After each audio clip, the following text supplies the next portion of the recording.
жеп едік Астанада баяғыда. Енді бірінші күн жазда енді жинеп жатырық. Баяғыда жазда жедік, енді мынау екінші жаз жинеп жатқанымыз. Давай ортасын көрейік. Ортасын.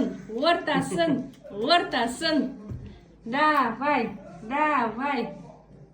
Так, баян істейін ба? Ондай. Давай, пробуй.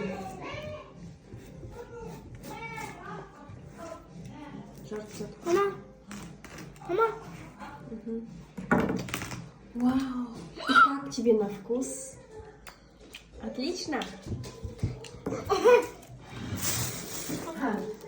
Doktor bıraktı. İyi bak. Burada da ayakın. Doktor. Вау. И брат, что? Şiş.